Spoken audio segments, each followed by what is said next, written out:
Donc le béton de terre, c'est la solution qui a été retenue parmi les 3 solutions envisagées initialement. Donc 3 solutions autour de la terre. On avait envisagé la mise en place de pisé, la mise en place de briques de terre compressées et la mise en place de béton d'argile de site. Tout ça dans une optique de revalorisation de la terre issue du site. Donc sur chaque chantier, on a forcément des terrassements à réaliser et généralement toute cette terre part dans des déchetteries, donc alourdit le bilan carbone de chaque acte de construire. Donc dans cette logique de revalorisation, nous avons pu réfléchir à 3 technologies, à 3 mises en œuvre citées précédemment.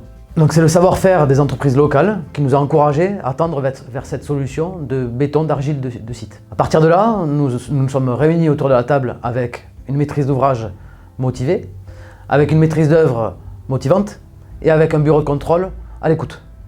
Donc c'est vraiment 3 entités qui doivent se réunir pour pouvoir concrétiser des techniques non courantes. Par quels moyens nous avons pu arriver à nos fins?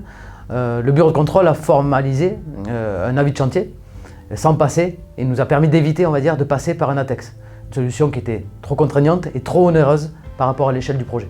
Comme le disaient les anciens, pour faire la terre, il faut des bonnes bottes et un bon chapeau.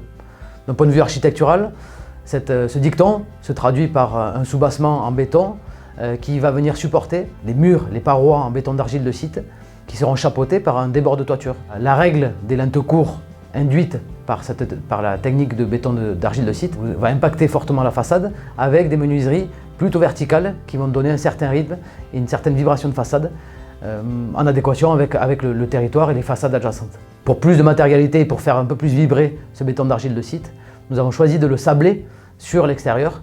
Par contre, à l'intérieur, le refend en béton d'argile de site reste complètement brut. Nous avons pris énormément de plaisir à travailler avec l'entreprise Scope Couserans sur le prototypage du béton de terre qui nous a permis de faire des choix importants sur les qualités de finition de ce béton, aussi bien à l'intérieur qu'à l'extérieur.